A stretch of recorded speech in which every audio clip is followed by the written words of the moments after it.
Hi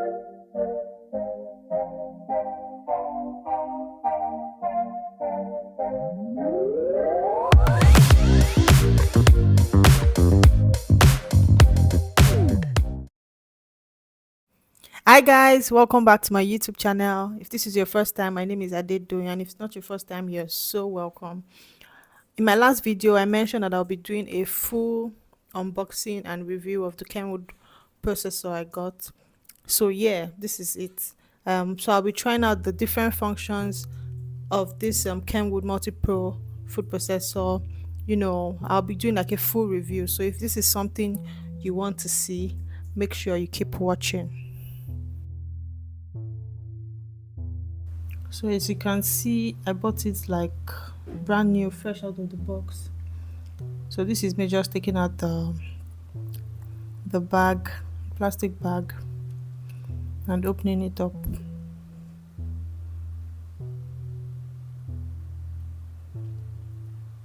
I thought a voiceover would be better because like I was all over the place. We're just chatting in the background. So yeah, that's the manual I just put aside. I'll still show you in another clip. This is the bag where all the slicers come. So there are different types of slicers there. I'll still show you in another clip because here like I just breezed through. I was just trying to unbox. That's a plastic one, but yeah, I'll show you the other metal ones in a bit.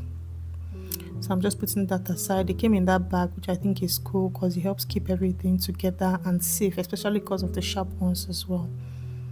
So that's the manual I'm showing you guys now. So it's Kenwood Multipro Express type FDP65. And yeah, this is what it basically looks like. But of course it comes with like many parts. So it comes with the jug.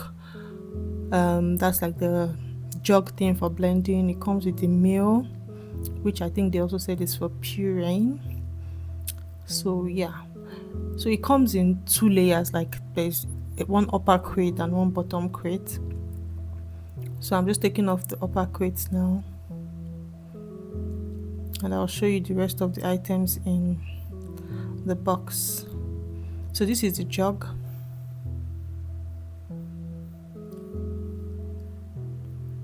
That is the main engine thingy.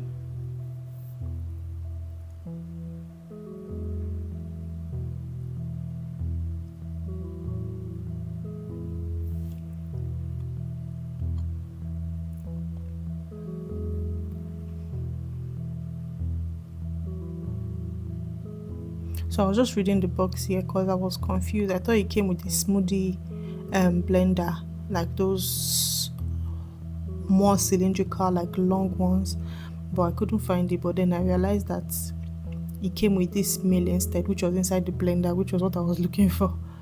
Yeah, so it wasn't a smoothie blender it came with. It was actually this, which is for pureeing or for mill, like sort of like blending dry, a little bit of dry stuff. So yeah,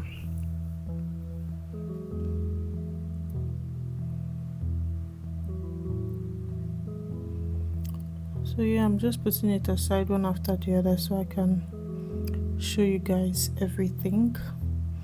So this is one of the grating things. I've actually not found the function of this because I thought it was going to be for like grating, but when I tried, it wasn't giving me what I wanted. The next one was for slicing. This one also looks like for grating. But yeah, there's a whole lot to explore with this. Like you have to read the manual, just try, watch different videos, just try different things out. But yeah, that is the knob, the knob, yeah, for kneading. That's the kneading stuff. So it's for kneading those plastic. It's preferable for when you want to knead. Then these ones are for like dicing, cubing stuff. Yeah, so that's when you use these ones. One is to push it and the other one is what actually is inside the processor that would slice it. But I have all this, just if you keep watching, I have all this detailed because we tried out different things, chopping, shredding, kneading, blending. So just keep watching and you get to see the different uses. So this is the jug I'm just showing you. It's quite a large one. Yeah, so I'll probably just use it for as my smoothie like blender. This is an extender, so I didn't use it in this video, but like if you want to extend, if you're grating like or blending or cutting a lot of stuff and you don't want to keep opening the jug and pouring out whatever you're blending time after time, you just use that extender. So it just stays, it sort of like extends the space, but then as it's cutting, it's sort of like pouring into a bowl.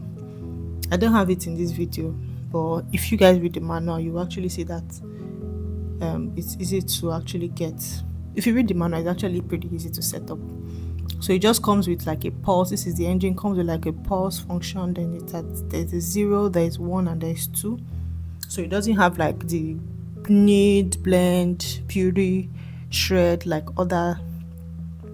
some other food processors might have, but I think it's still pretty much the same thing. If you want it fast, if you want it slow, you put it in 1. If you want it fast, put it in 2. And if you want like just to pulse at intervals, put it in P. So yeah, these are the two kneading things I'm showing you. The blade one should be for like shredding, chopping, like a mini chopper kind of thing, while the plastic one is for like kneading. So yeah, this is us trying out the dicing function. So we're trying to dice carrots. So I had to just chop our vegetables for the week. So we're doing carrots first.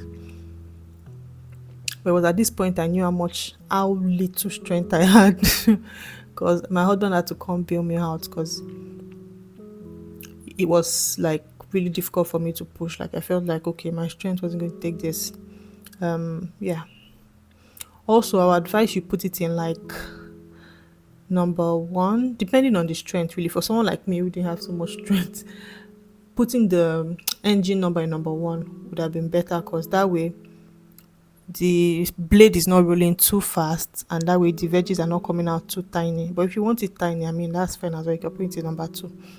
But for someone that can push it in really really fast, I think number 2 function is alright. So yeah, my husband took over, was helping to push the carrots in while I was just trying to turn the knob when it does get it inside. So it was really fast, really. Once you get a hang of it, like it's really fast. Like we chopped a whole lot of veggies in like under 5 minutes. So this was us doing the carrots, dicing the carrots, and yeah, we're done. So I'll just show you what it looks like. I'll still show you, there's another clip where I'll show you the setup for this thing, for the dicing function. But yeah, this is us just done with dicing the carrots because we still diced some bell peppers later on. So yeah, these are the carrots, showing you what they're like. We're just going to pour that and put it away and move on to the next function.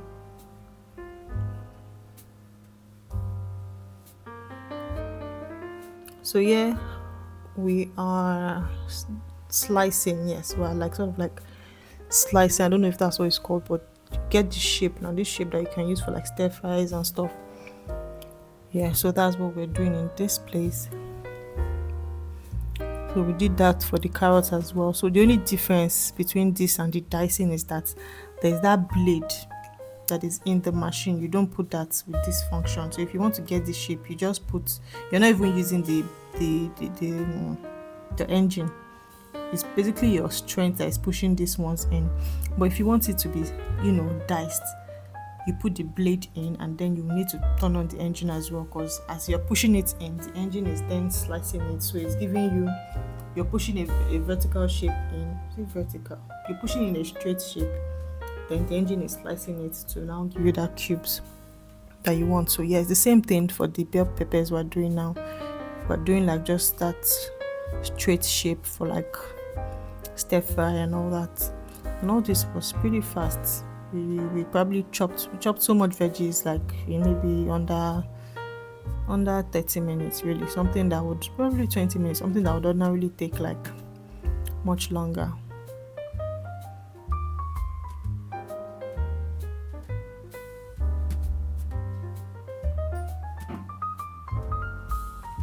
So So I just, at this point, I left it to my husband because I felt like he had more strength to be able to push in and sort it out. So yeah, we did different colors of bell peppers, and here it is.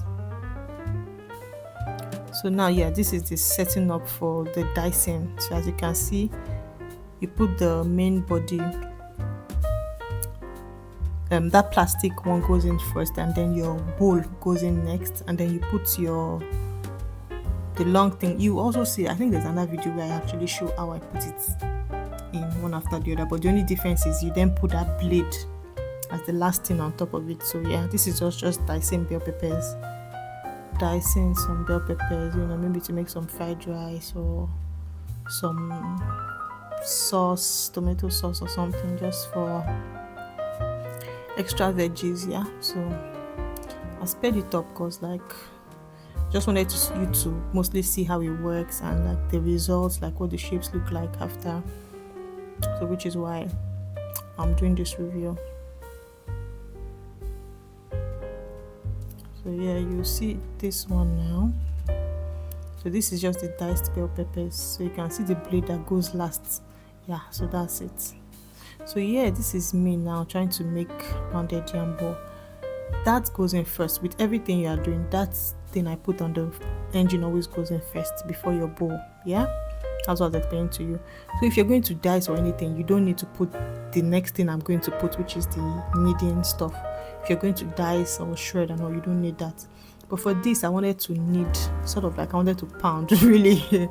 So I'm trying to make pounded yam, which is like a Nigerian, I don't know if it's just Nigerian, but like we eat it in Nigeria with different types of soups. So yeah, I've been craving this I've not had this in like months since I came here.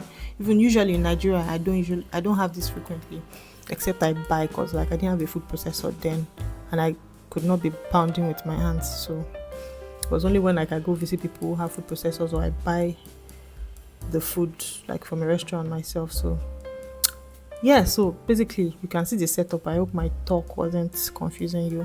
But this is how to set up if you want to knead. Same thing for when I want to pound now. So if you want to knead your dough, like you want to make bread, you want to make anything that requires kneading, this is the same process. So I tried not to speed the pounded yam making process because I wanted people to see in real time how long it takes. Yeah, so I tried not to speed it up too much. So the first time I blended in under 1 minute, I was able to get a good enough like pounded yam. But I think because it was a bit too hard for me, the yam seemed like it was a bit too hard for me, so I decided to stop and add some water.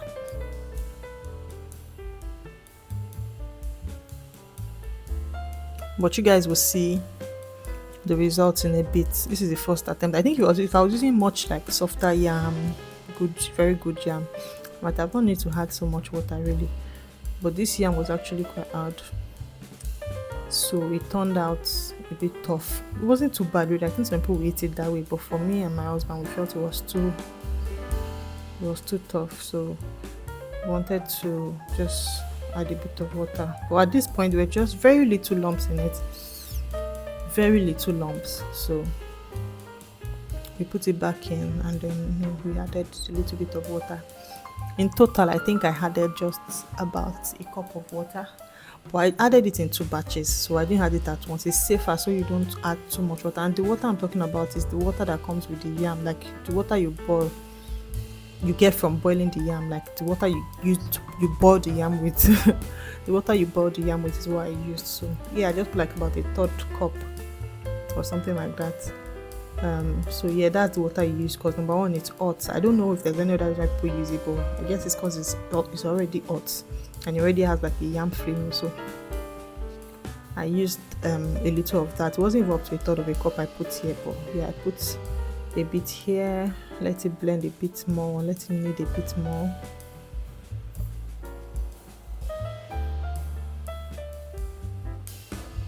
So this is me checking it out again. At this point, it was actually good, but my husband felt, let's add a bit more water. So here's me adding a little more.